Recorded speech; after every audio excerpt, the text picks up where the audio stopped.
आज के समारोह की अध्यक्षता करते हुए स्वामी जी, सूर्यानी जी, हमारे बहुत ही अग्रणी समाज के अग्रणी पथ प्रदर्शक पंडित विनोद शर्मा जी, हमारे सम्मानित भाई आदरणीय विधायक श्री मोहनलाल बड़ौनी जी, माननीय श्री हरिराम दीक्षित जी, ब्राह्मण सभा जीत के सम्मानित अध्यक्ष श्री धर्मवीर जी, कार्यकारिणी सदस्य ने आज के आयोजन के सभी आयोजकों और इस सभा में उपस्थित आदरणीय सज्जनों और युवा मित्रों, और एक बात बजा रहा है,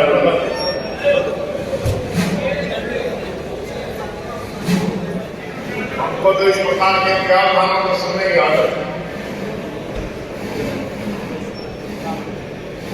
ये मेरा परम सौभाग्य है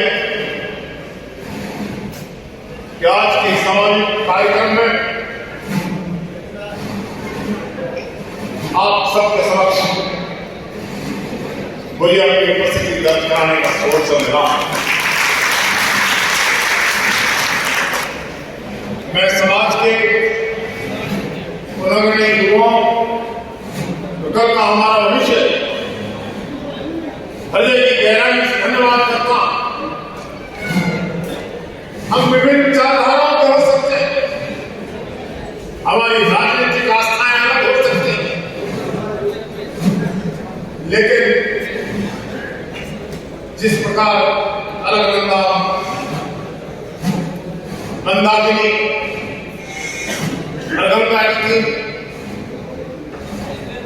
विभिन्न धाराओं सम्मेलन हरिद्वार में होगा, उसी प्रकार से हमारे युवाओं विभिन्न विचारधाराओं के मित्रों को यहाँ एकत्रित कर समाज की समस्याओं पर चिंता व्यक्त करने का जो अवसर दिया है, मैं उनका हृदय की गहराई से धन्यवाद करता हूँ। हमें प्रयास निरंतर करने चाहिए, हमें अपनी चिंताओं से अवगत रहना चाहिए। हम प्रमुख समाज के लोग, सदियों से हमारा इतिहास समाज के पथ प्रदर्शित कर रहा है। क्या बात हो गई, आज हम अपना ही रास्ता तलाश करें, ये चिंता विषय जरूर। और इस प्रकार की संसदों का, संवादों का निर्माण मैं समझता हूं इन पटलों पर जब विचार किया जाए तो सही दिशा में सही प्रयास का परिणाम सही निकलेगा और हम अपनी मंजिल तक पहुंचेंगे। बहुत समय हो गया, भीड़ बहुत हो गई, अब करनी चाहिए। इस हिमालय से नई गंगा निकलनी चाहिए। हंगामा खड़ा करना मेरा मकसद नहीं है, मेरी कोशिश है ये सूरत बदलनी चाहिए और मेरे सीने में नहीं तो तेरे सीने में से ही वो कहीं भी आग बदलनी चाहिए। इसलिए ये आयोजन व्यर्थ नहीं जाए। मैंने चेतावनियां भी सुनी, मैंने आने वाले समय को देखा, आपके विचारों की शक्ति को मैं जानता हूं। हवाओं का रुख बदल रहा है।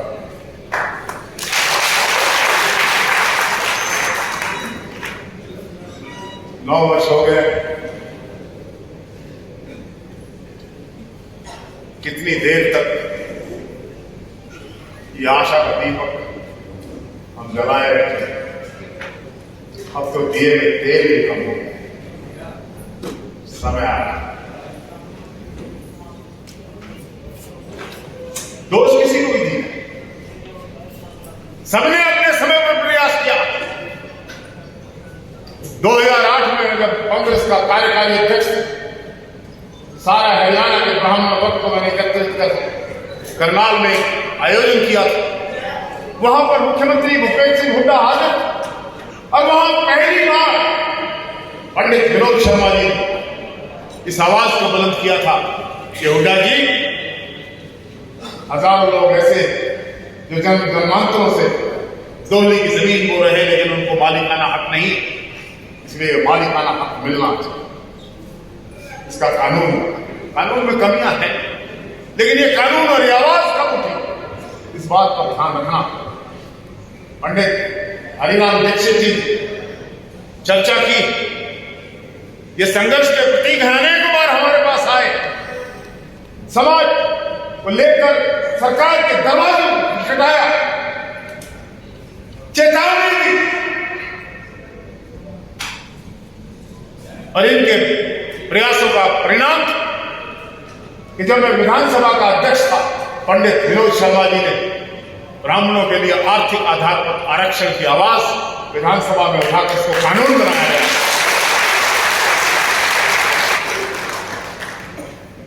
क्या बात हो, किसमें इतनी ताकत आ गई, और ये ताकत दी किसने, कहां से आई कि 9 साल में एक भी बात कहने के लिए नहीं? क्यों चला गया हमारा आरक्षण? क्यों नहीं होगा हमारे साथ न्याय? इसके लिए कितनी लड़ाइयां लड़नी पड़ी? हमें तो आश्वासन दिया गया और मुझे कहने में कोई तकलीफ भी नहीं। राजनीति में विचारधारा में हम विरोधी हो सकते, लेकिन रामविलास मेरे बड़े भाई, उनका नाम लेकर यहां हरियाणा में वोट मांगेंगे, उनको मुख्यमंत्री का चेहरा दिखाया। अगर मेरी बात से सहमत ना हो, अगर मैं गलत कह रहा हूं तो मुझे तो और आपने खुले दिल से समर्थन किया, ताकत दी, लेकिन उस ताकत का इस्तेमाल, उस शक्ति का इस्तेमाल हमारे लिए नहीं। याद रखना, आज हमारे युवा जागा, पंचकुला में संसद हुई, उसका संदेश क्या, लेकिन ये अधेर है या अंधेरा है? कह रहे हैं संदेश आ गया, आवाज सुन ली, ढोल नगाड़ों की आवाज सुन ली, युद्ध का आगाज सुन लिया गया, सरकार कह रही, लेकिन विद्रोह ये अंधेर है या अंधेरा है? ये अंधेर है या अंधेरा है? चिराग चल रहे हैं और रोशनी नहीं। तुम्हें सब कुछ दे दिया, सब कुछ खुदा से मांग लिया, तुमको मांगो और क्या चाहते? सत्ता की कलम है, कलम में स्याही है, इस्तेमाल ही तो कर, लेकिन इस्तेमाल करनी आनी चाहिए, इस्तेमाल करने का साहस होना चाहिए। आपकी तरफ से कोई कमी नहीं, आपने अपने आशीर्वाद जिसको दिया, मुझे कोई कहने में जरा सी भी संकोच नहीं। राजेश जिस दिन तक कर रहे थे कि ब्राह्मण समाज हमेशा जिस पार्टी से मैं संबंधित हूं उसका समर्थन करता रहा, मैं उस बात को आगे बढ़ा रहा हूं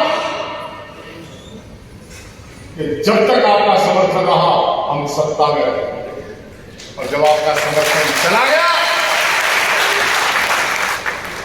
सत्ता भी हाथ से निकल गई, पैरों के नीचे से। अगर इस सच्चाई को स्वीकार करता मैं हूं और आप भी, तो इस बात को भी स्वीकार करिए कि जब जब ये सत्ता हमारे हाथ से निकली है, तब तब सबसे बड़ा नुकसान किया।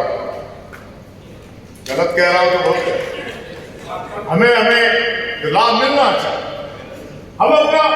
हमने ताकत दी, उस ताकत से आज भी अगर आशा है तो मुझे मैंने कभी निराशा में जीता ही नहीं। अभी साल भर बाकी, शायद हमारी आशाओं के दीपक जल पड़े, लेकिन जब इतिहास का अगला पन्ना पढ़ता जाए, मैंने कहा था बदलाव की आंधियां चल रही। जब इतिहास का अगला पन्ना लिखा जाएगा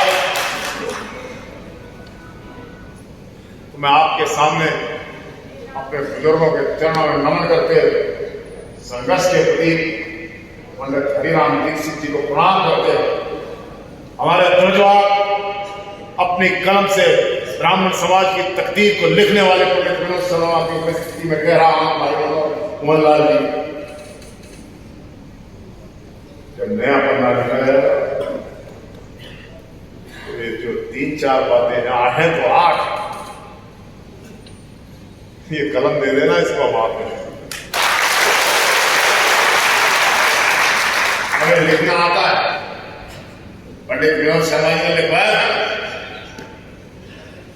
लिखवा ले, आश्वासन आपको वक्त बदलता, वक्त के साथ बहुत सी चीजें बदला करती। आप आरक्षण मांगते हैं, मांगना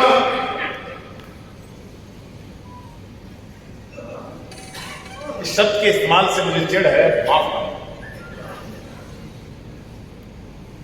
हमें आरक्षण मांगने की आवश्यकता नहीं, हमें आरक्षण देने की क्षमता प्राप्त करने की आवश्यकता है। मांगने वाले नहीं, आरक्षण देने वाले बनने की कोशिश करनी चाहिए। और ये लोकतंत्र ये संख्या का खेल है जिसमें बंदों को गिना जाता है, तोला नहीं जाता। जमहूरियत और तर्ज हुकूमत है यारो, जिसमें बंदों को गिना जाता है, तोला नहीं जाता।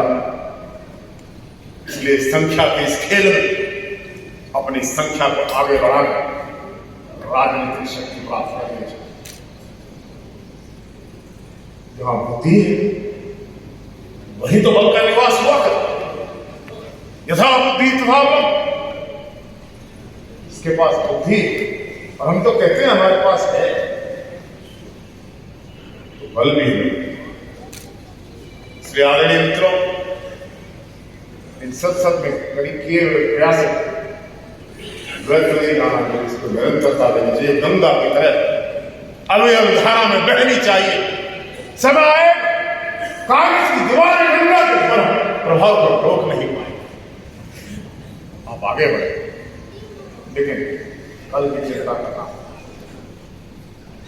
अपने नेतृत्व को संवारना, अपने नेतृत्व को बल देना और उस बल से राजनीतिक शक्ति प्राप्त करना, और उस राजनीतिक शक्ति के प्रयोग से जो मांग रहे हैं वो खुद लें, इस शक्ति को प्राप्त करने के लिए आगे बढ़ना। नौजवानों,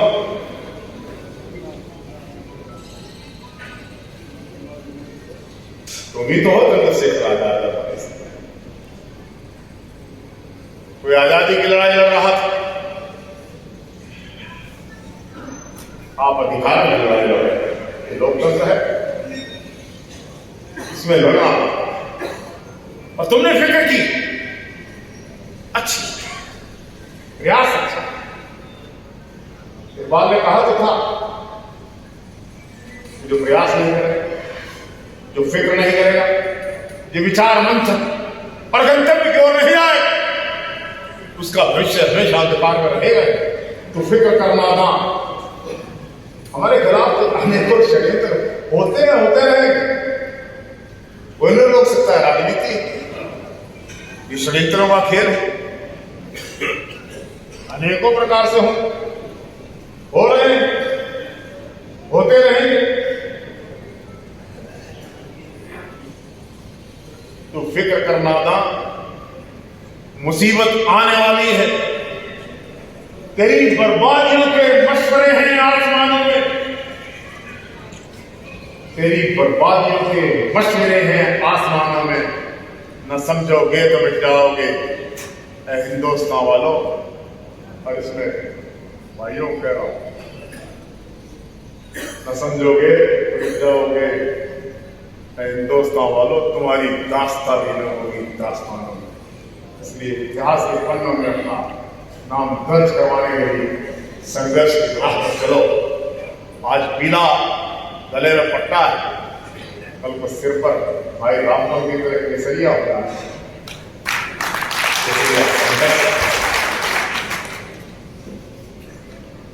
आज विचारों को शक्ति के अलावा देने के लिए कुछ नहीं। अनेकों चर्चाएं कर सकता हूं। विचारों की शक्ति असीम हुआ करती है, लेकिन दूसरों की भावनाओं का आदर करना चाहिए। हम यहां एक मत से बैठे, एक चित्त से बैठे,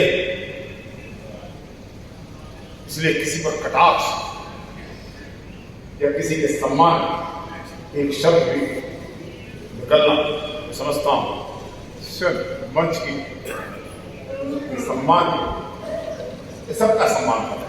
सबने अपने अपने समय पर अपने अपने प्रयत्नों से समाज की सेवा की और आगे भी होती है। हमारा भविष्य का नेतृत्व जाग रहा है, लेकिन इस बात से संतोष, फसल पकने में समय लगता है। धीरे धीरे लेवना, धीरे सब कुछ हो। माली सींचे सौगा, ऋतु आए हुए। आदरणीय युवा साथियों, सींचते रहो, ये फल जरूर है। आने वाला विरोधियों के सम्मान की संस्कृति का जीवन और राजनीति का लक्ष्य है। सबका सम्मान करना। बहुत लंबे समय तक आपके और पंडित विनोद शर्मा जी को हमारे शिरोमणि, जिनकी विचार शक्ति से हमने बहुत कुछ पाया भी, यही उनका उचित सम्मान होगा कि उनके और आपके बीच में बहुत लंबे समय तक मैं रहूं। आप सबके जो मुझसे बड़े हैं, सबके चरणों में प्रणाम। और युवा साथियों, हम एक धन्यवाद।